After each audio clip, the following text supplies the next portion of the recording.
Hi everyone, and welcome back for another part of The Magic Finger by Roald Dahl. Last week we left off in a dark time when everything went black right before their eyes and they couldn't see, and a funny feeling came over them all. You all had some interesting predictions about what you thought was going to happen, so let's read on to find out. Then the black that was before their eyes turned to blue, to green, to red, and then to gold. And suddenly, there they were, standing in a lovely bright sunshine in their own garden, near their own house, and everything was back to normal once again.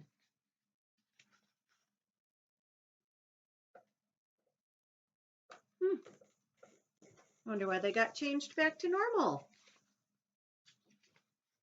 Our wings have gone, cried Mr. Gregg, and our arms have come back, and we're not tiny anymore, laughed Mrs. Gregg. Oh, I'm so glad. Philip and William began dancing about with joy. Then, high above their heads, they heard the call of a wild duck. They all looked up, and they saw the four birds, lovely against the blue sky, flying very close together, heading back to the lake in the woods.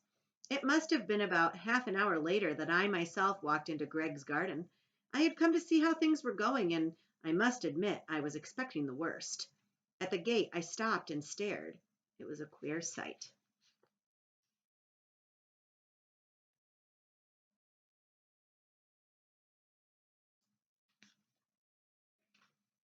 In the in one corner, Mr. Gregg was smashing all three guns into tiny pieces with a huge hammer. Sounds like he learned his lesson.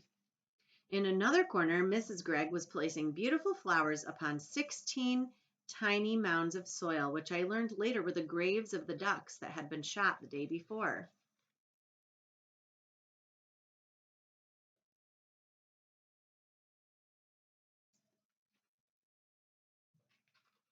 And in the middle of the yard stood Philip and William, with a sack of their father's best barley beside them.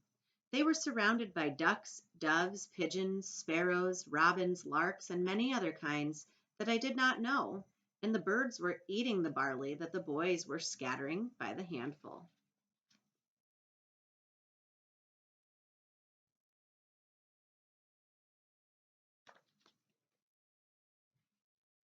Good morning, Mr. Gregg, I said.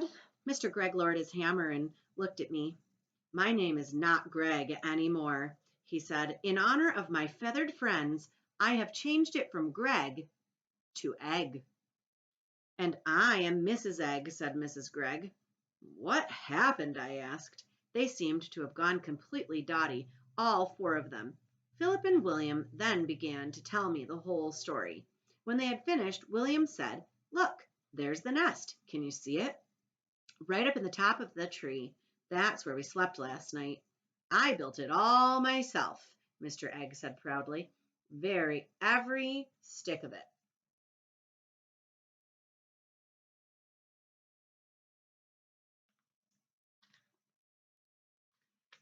If you don't believe us, Mrs. Egg said, just go into the house and take a look at the bathroom. It's a mess.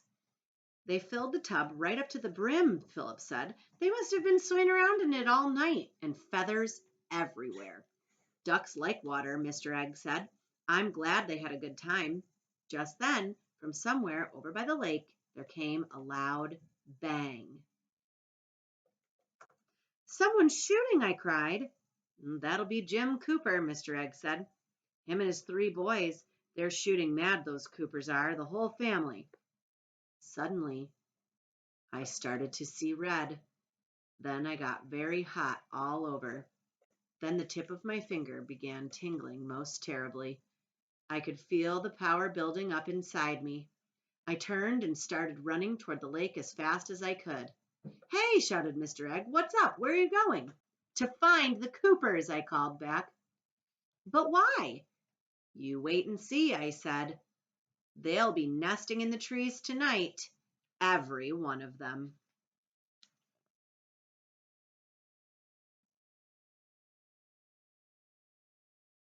And that's the end of this book, The Magic Finger. It looks like there's more to the story, but it's actually a preview of Matilda, which we already read this year, a preview of Charlie and the Chocolate Factory, which some of you were reading with Mrs. Henderberg this year, and a final page that just has some more stories and some information about Roald Dahl and Quentin Blake, the author and illustrator. So that's the end of the Magic Finger. It sure flew by, but don't worry. If you come back tomorrow, I'll have a brand new Roald Dahl story for you next.